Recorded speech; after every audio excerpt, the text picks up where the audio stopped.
بسم الله الرحمن الرحيم الحمد لله رب العالمين وأفضل الصلاة وأزكى التسليم على المبعوث رحمة للعالمين سيدنا محمد وعلى آله وصحبه أجمعين وأشهد أن لا إله إلا الله وحده لا شريك له الإله المعبود والإله المقصود صاحب الكرم والجود وأشهد أن نبينا وحبيبنا محمد سيد الخلق والبشر اللهم صل وسلم وزد وبارك على سيدنا محمد أما بعد أيها الأحباب السلام عليكم ورحمة الله وبركاته أسأل الله عز وجل الذي جمعنا في هذا المكان أن يجمعنا فيه ونحن مخلصين له هذا العمل وأن يجمعنا عنده في مستقر رحمته ودار كرامته إنه قريب مجيب كريم أما بعد أيها الأحباب الله سبحانه وتعالى nous dit dans le Coran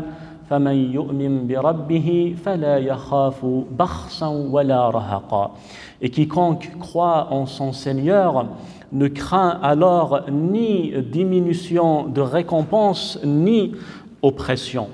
La foi, l'iman, est la chose la plus sublime qu'on a dans nos cœurs.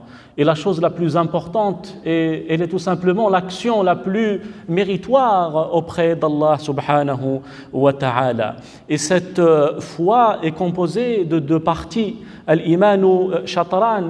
الشطر الأول هو شكر لله تبارك وتعالى.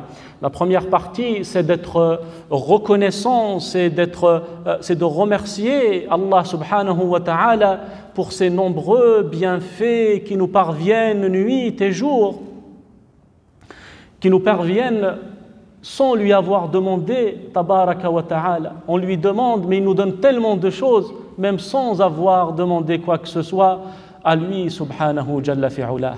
Et la deuxième moitié, sabrun li mardatillah.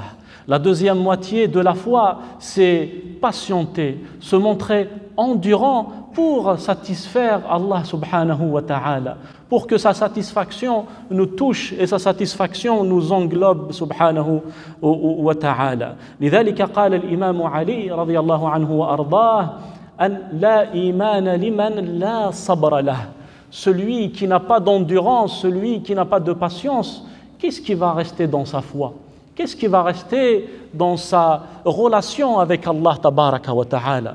La patience, c'est la mère, hiya ummu al-a'mal, a'mal al-qalb, c'est la mère des actions du cœur. On a besoin de sabr, on a besoin d'endurance dans toutes choses, ayyuha al-ahbab.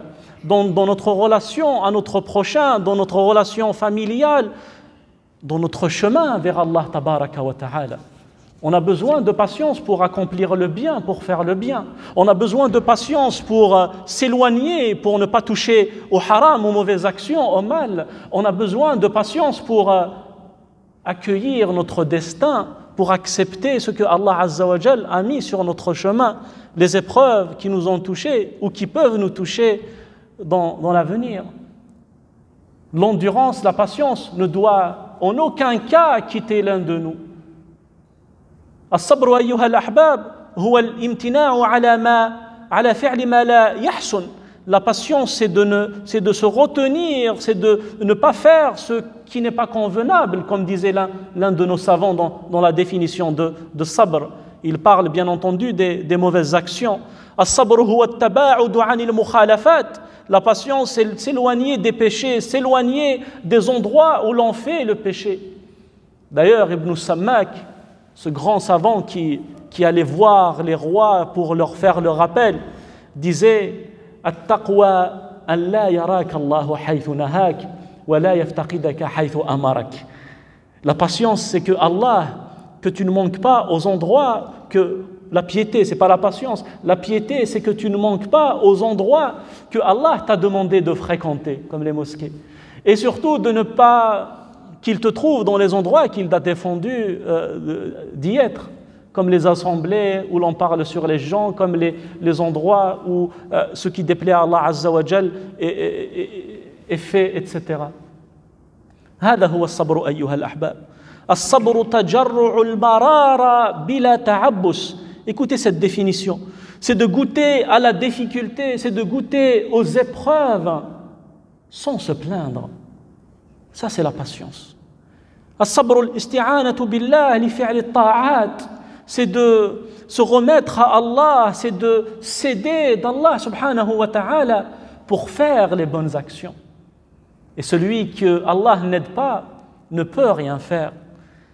Allahumma la takilna ila anfusina tarfata ayn, disait le prophète sallallahu alayhi wa sallam. Ya Allah, ne nous laisse pas pour nous-mêmes, ne serait-ce un œil quand un clin d'œil. Ce moment-là, ce court moment, on doit toujours être sous la protection et sous l'aide d'Allah Azza wa Jal. والتعريف الذي سنقف عليه اليوم أيها الأحباب نسأل الله التوفيق ونسأل الله قبول العمل ونسأل الله تبارك وتعالى أن يجعل الإخلاص رفيقنا إلى يوم نلقاه. On parlera d'aujourd'hui de cette définition الصبر هي شجاعة النفس. L'endurance, c'est le courage de l'âme. C'est un courage, être courageux. Être courageux pourquoi? Être courageux pour persévérer dans le bien. Être courageux pour dire non aux mauvaises actions, pour dire non aux tentations, pour dire non aux péchés qui nous appellent quotidiennement. Ça nécessite un courage. Et ce courage, c'est la définition même de sabr. Et le courage d'accepter pleinement et avec satisfaction notre destin et ce que Allah a mis sur notre chemin comme épreuve. Il faut partir sur de bonnes bases. Dans notre relation à Allah Azza wa Jal, il faut une bonne croyance.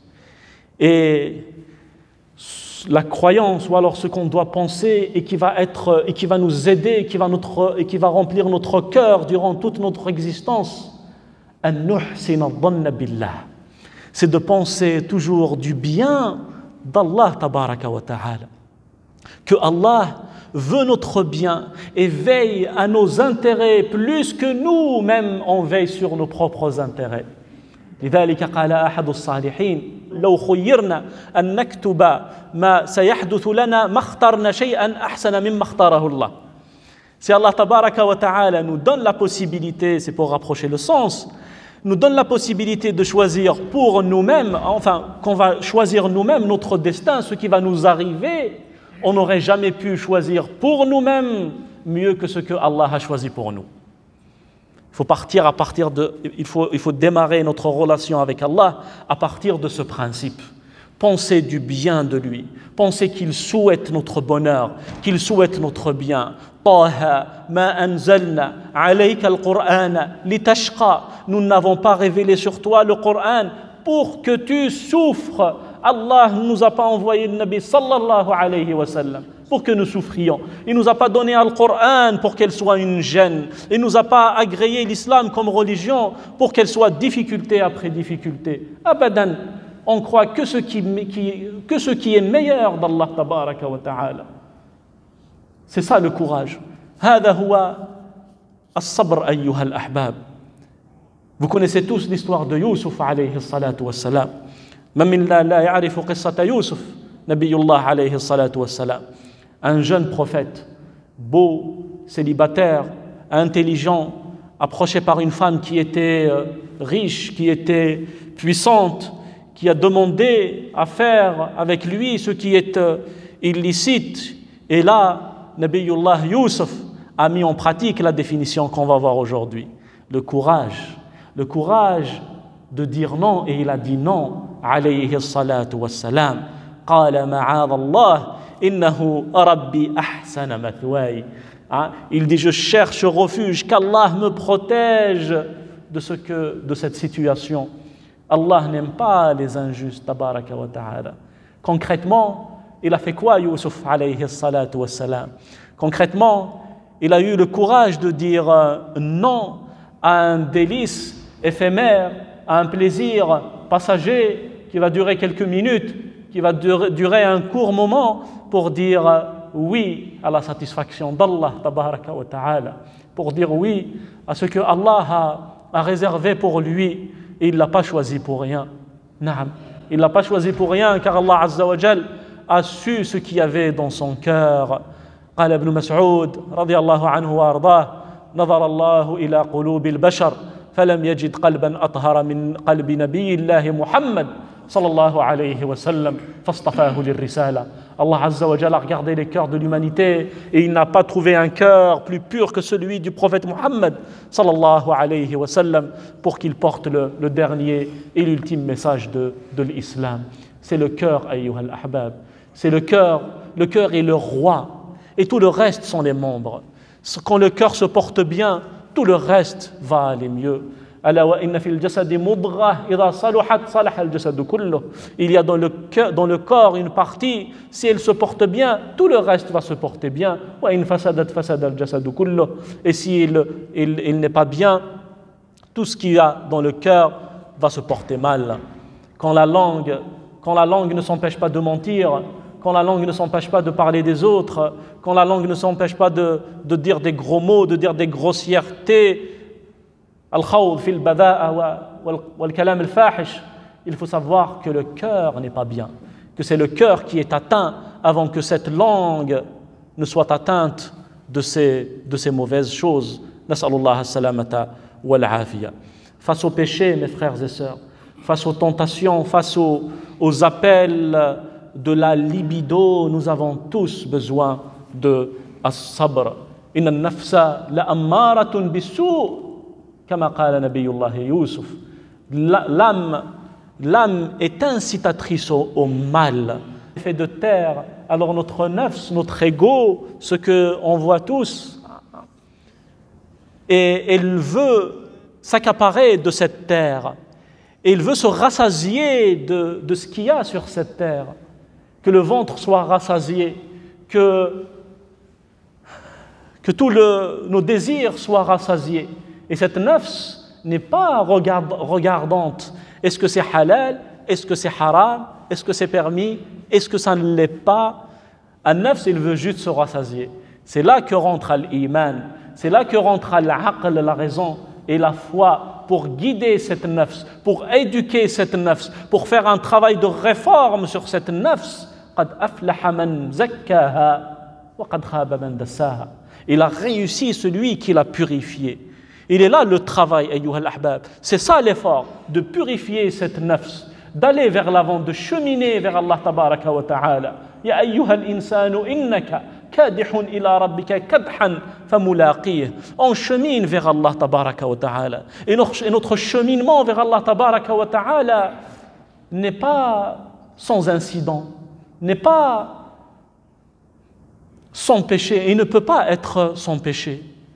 Kullu bani adam khata.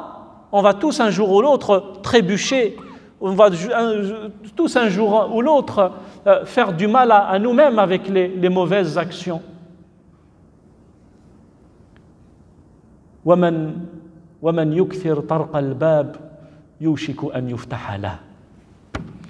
Et celui qui toque avec insistance, qui toque à la porte d'Allah, avec les du'as, avec le repentir, il toque et continue de toquer, cette porte va s'ouvrir. Et la porte d'Allah et le repentir d'Allah va s'ouvrir, subhanahu wa ta'ala. Hakada ayyuha al-ahbab. On a tous besoin de cette vertu qui est la patience, qui est as-sabr. Sans elle, on ne va pas s'élever. قال قتادة خلق الله الملائكة من عقل دون شهوة. Qatada nous dit, ce grand savant, que Allah a créé les anges et ne les a pas dotés de penchant, ne les a pas dotés de libido. Il leur a donné une raison. C'est pour ça, لا يعصون الله ما أمرهم ويفعلون ما يؤمرون. C'est pour cela qu'ils obéissent à Allah Azza wa Jalla en permanence et font à chaque fois ce que Allah leur demande de faire. Puis il dit Qatada, puis il a créé les animaux et les a dotés de libido et leur a pas donné la raison. Hein? Et les animaux, quand ils veulent faire quelque chose, ils le font. Hein? Que ce soit avec leur partenaire ou pas. Hein? Cette libido doit être assouvie, hein? Et ils ne sont pas très regardants. ثم خلق الله بنو آدم. Puis Allah a créé le fils d'Adam, nous tous, et il leur a donné ces deux choses. Il leur a donné la raison pour distinguer le bien du mal, il leur a donné la tentation, il leur a donné les penchants pour les éprouver, pour les mettre à l'épreuve. Tabarakalladhi biyadihi al-mulk wa huwa ala kulli shay'in qadir. Béni soit celui dans la main de qui est la royauté, il est de toutes choses capable. Alladhi khalaqa al-mawta wal hayata liyabluwakum ayyukum ahsanu amala. Il a créé la mort et la vie pour vous éprouver qui d'entre vous est meilleur en œuvre. L'épreuve doit exister. C'est l'épreuve qui va élever les gens le jour dernier. C'est l'épreuve qui va permettre aux gens d'accéder à la miséricorde d'Allah tabaraka wa ta'ala. Inna rahmatallahi qaribun mina al-muhsinin. La miséricorde d'Allah est proche des bienfaiteurs. Pour être bienfaiteur, il faut passer par l'épreuve de l'avarice, de l'amour du gain, de l'amour de l'argent, et surmonter cet amour pour devenir bienfaiteur et devenir min al-muhsinin.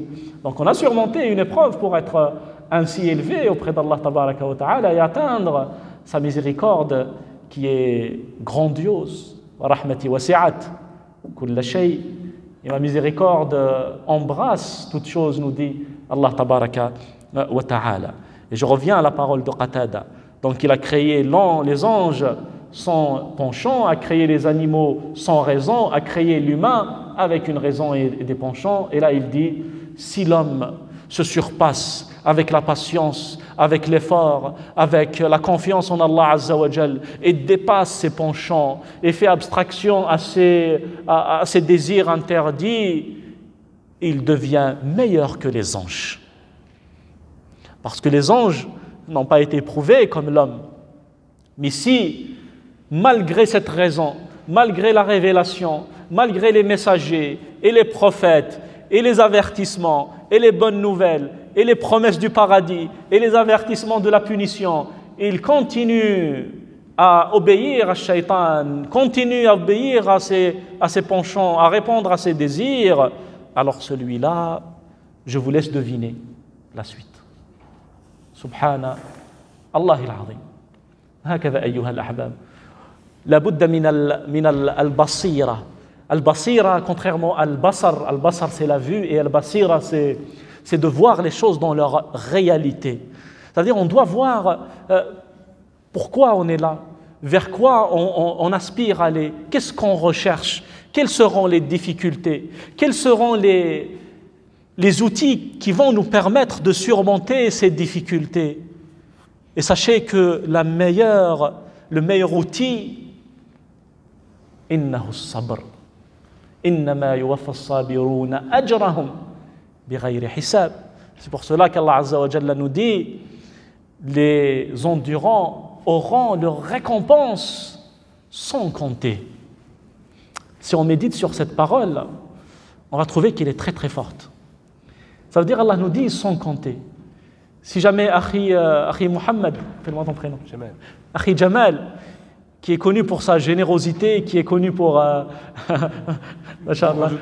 donner un exemple, et c'est ce que je pense de toi, Inch'Allah, qui est très généreux, va m'inviter, il va me dire ce soir, tu viens, je t'invite chez moi. Ah, il est connu pour sa largesse, connu pour sa générosité. Hein, je vais me dire quoi? Je vais me dire, aujourd'hui, je vais jeûner. Il faut que la niya aussi soit bonne. Il ne faut pas jeûner pour manger bien le soir. Donc, je vais m'abstenir de manger toute une journée pour manger ce que Jamal me prépare. Je vais me préparer à ce repas. Mais là, c'est Allah Azza wa Jal qui nous promet une récompense.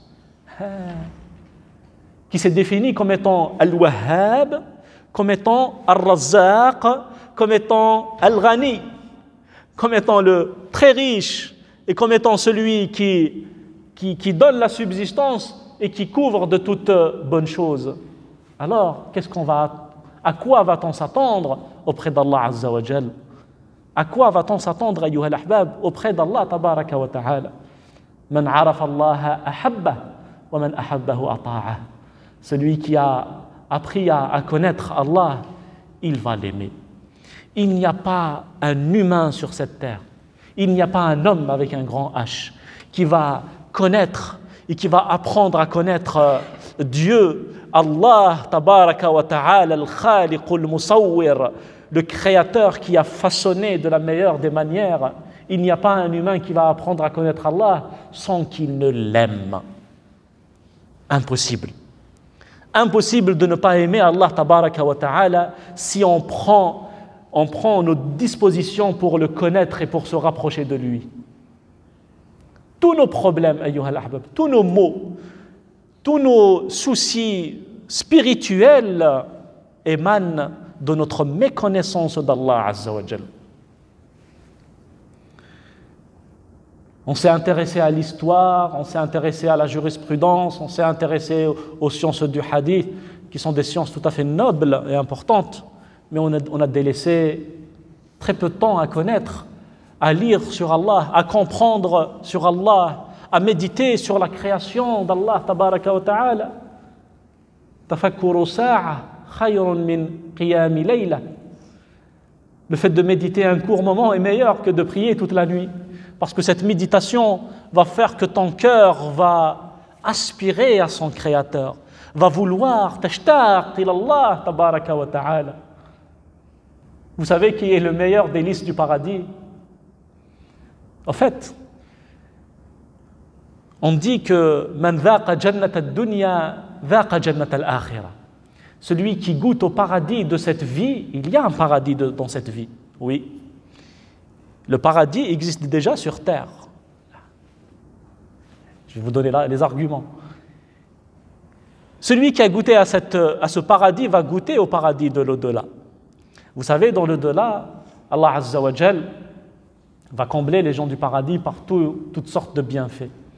Et puis, il va les appeler pour qu'ils le voient, pour qu'il se montre à eux, tabaraka wa ta'ala. Allahumma la tahrimna ladhata an-nadari ila wajhika al-karim. Ya Rabbal Alamin. Et Allah Azza wa Jal va se montrer à eux. Et c'est là qu'ils vont goûter à la meilleure chose de ce qu'ils ont vu au paradis. Hein? Ils ont vu les paysages, ils ont vu les couleurs, ils ont vu la nourriture, ils ont vu les ruisseaux, ils ont vu ma la aynun ra'at wa la udhunun sami'at wa la khatara ala qalbi bashar. Ils ont vu des choses qu'ils n'ont même pas pu imaginer, tellement ils sont sublimes. Et là, ils vont regarder la meilleure des choses. Le meilleur de ce qu'a le paradis. Allah, dhalikumullahu rabbukum, khaliqu kulli shay. Tel est Allah, votre Seigneur, créateur de toutes choses. Ils vont le voir. Et les hadiths, quand on regarde bien les hadiths de Nabi sallallahu alayhi wa sallam, on se rend compte que Allah Azza wa Jal, on pourra le voir une fois par semaine, le vendredi. Mais dans d'autres hadiths, il dit Nabi sallallahu alayhi wa sallam, certaines personnes vont voir Allah Azza wa Jal bukratan wa ashiya, le matin puis le voir le soir. Qui sont ces personnes? C'est les gens qui ont connu Allah dans ce monde. C'est pour cela que celui qui a connu Allah, qui a connu d'Allah la grandeur de sa miséricorde, la grandeur de son pardon, la grandeur de sa bonté, celui-là a goûté à l'un des meilleurs délices du paradis. Connaître Allah et vivre avec Allah. C'est ça qu'Allah attend de nous. Vivre avec Allah, c'est-à-dire notre relation avec Allah. Ne jamais l'oublier avec le dhikr. Ne jamais l'oublier dans les du'as. Notre cœur pense en permanence à lui, tabaraka wa ta'ala. On ne pense que du bien de lui. On l'aime son envoyé, sallallahu alayhi wa sallam. C'est ça, vivre avec Allah, subhanahu jalla fi'ula. وأما من خاف مقام ربه ونهى النفس عن الهوى فإن الجنة هي المأوى. Allah nous dit, quant à celui qui aura redouté de comparaître devant son Créateur, il a eu la crainte d'Allah tabaraka wa ta'ala. Il n'a pas touché à ce qui est illicite. Il a redouté de décevoir Allah tabaraka wa ta'ala. C'est ça la piété. La crainte de décevoir Allah, de décevoir celui qui nous a tant donné, de décevoir celui qui nous a tout donné, subhanahu wa ta'ala. فَإِنَّ الْجَنَّةَ هِيَ الْمَأْوَى. Et préserver son âme de sa passion, des passions, alors le paradis sera son refuge. Ça veut dire quoi, préserver son âme des passions? Ça veut dire il a fait l'effort pour la préserver. Il a été endurant pour la préserver. il est jeune, il est attiré par toutes sortes de choses, il a patienté. Hein? Il aime l'argent, l'argent lui arrive par des chemins qui sont illicites, il a patienté. Il aime la gloire, la renommée, mais il a fait l'effort d'être sincère et de faire pour Allah tabaraka wa ta'ala. Touba liman sahhat lahu khutwatun wahida yabtaghi biha wajha Allah. Il est bien heureux celui qui n'a fait qu'une seule bonne action avec laquelle il recherche la satisfaction et le visage et l'agrément d'Allah tabaraka wa ta'ala. C'est ça la patience, ayyuha al-ahbab. Dire non à ce qui déplaît à Allah azza wa jal. Et ce n'est pas tout. Est-ce qu'il ne nous reste que 13 minutes? Ça, c'est pas une bonne nouvelle. Les frères ils sont là, on peut augmenter un petit peu. Hein? S'ils veulent rester avec nous, Inch'Allah, dans une assemblée de dhikr. Tahufun al-malaika. Les anges sont en train de faire des doigts pour nous et de nous envelopper. Nasallallahu alla yahrimana fadla. Donc la récompense, c'est que le paradis sera le refuge de celui qui aura fait cet effort, ayyuha al-ahbab. La mawdi'u sawti ahadikum fil jannah khayrun min ad-dunya wa ma fiha. L'endroit où quelqu'un d'entre nous va poser un petit bâton au paradis, cette petite surface, 20 cm ou plus ou moins, est meilleure que toute la vie de tout ce monde, avec tout ce qu'il contient comme richesse, depuis Adam jusqu'à la fin des temps. Donc comptez combien de richesses, combien de milliards ont transité durant toute cette période. Il suffit de peu, ayyuha al-ahbab, il suffit de peu pour accéder à la miséricorde d'Allah azza wa jal. Allah azza wa jal a donné tant de choses à des gens qui ont fait des actions qui ne sont pas si immenses que cela. Un homme dans les peuples d'avant, min Bani Israël, il a été rapporté que cet homme a adoré Allah durant 70 ans. Et un jour, il a fait un péché important. Alors, Allah tabaraka wa ta'ala a enlevé toutes les bonnes actions qu'il a fait durant ces 70 ans. Ahbata amalah wal a'yadu billah. Il a rendu ses œuvres et ses actions vaines. Et là, cet homme, un jour, marchant dans la rue, a observé un homme qui était très pauvre. Il avait un morceau de pain. Il a donné juste un petit morceau à ce pauvre. Et là, le texte nous dit, Allah tabaraka wa ta'ala ghafara lahu dhanb, il lui a pardonné le péché qu'il a commis, wa radda ilayhi amalah, et il lui a redonné les actions qu'il a fait depuis 70 ans. Vous connaissez l'histoire de la femme qui a donné à boire à un chien. Vous connaissez l'histoire de l'homme qui a enlevé sur la route des gens des épines pour que les gens ne se blessent pas. Si on compare, quelle est l'intensité ou alors l'importance de ces actions face à Sami'a Allahu liman hamidah Rabbana wa lakal hamd, face à un recours, face à un sujoud, face à un wudu. Celui qui fait le wudu et qui fait la dua, Ashhadu an la ilaha illallah, ashhadu anna Muhammadan Rasulullah, Allahumma ja'alni min at-tawwabin wa ja'alni min al-mutatahhirin. Futihat lahu abwabul jannah ath-thamaniya yadkhulu min ayyiha sha'. Toutes les portes du paradis lui seront ouvertes grâce à cette dua. Après avoir fait les ablutions, il choisira par laquelle il souhaite entrer. Il suffit de peu pour accéder à la récompense d'Allah tabaraka wa ta'ala. Wasta'inu bis-sabri was-salah. C'est pour cela qu'Allah azza wa jalla nous dit, et aidez-vous de la patience et trouvez de l'aide dans la salat, dans les du'a, dans le rappel d'Allah azza wa jalla. Celui qui a ces trois choses, il a une belle armure. Celui qui est armé de dhikr d'Allah azza wa jalla, du rappel, il n'oublie pas le rappel d'Allah. Celui qui est armé de dua, Allah est toujours dans son cœur, il revient à lui dans chaque situation, il l'invoque nuit et jour. Et celui qui a la patience, celui-là est bien entouré et bien protégé. Wasta'inu bis-sabri was-salah. As-sabr également, ayyuha al-ahbab, هو صبر عند المصيبة. قال النبي صلى الله عليه وسلم إنما الصبر عند الصدمة الأولى. Patienter, c'est également le courage d'accepter son destin. Le prophète alayhi salatu wassalam dit la patience, c'est au premier choc. C'est au premier moment lorsqu'on apprend une mauvaise nouvelle. C'est au premier moment lorsqu'on apprend une maladie, qu'Allah nous préserve et guérit tous nos malades. Quand on apprend qu'un mal a touché un proche, que nos économies ont disparu, qu'une épreuve douloureuse nous a touchés. Le Nabi sallallahu alayhi wa sallam a qualifié ce moment de sadma, de choc, devant lequel il faut avoir de la patience. Lorsque le prophète sallallahu alayhi wa sallam a perdu le dernier de ses enfants, qui était Ibrahim, a dit sallallahu alayhi wa sallam, il était tout triste. Il a perdu son épouse, Khadija, il a perdu Abdullah, il a perdu ses enfants, il a été mis en quarantaine, on l'a traité de fou, on l'a traité de menteur, on l'a traité de sorcier, il a été frappé, sallallahu alayhi wa sallam.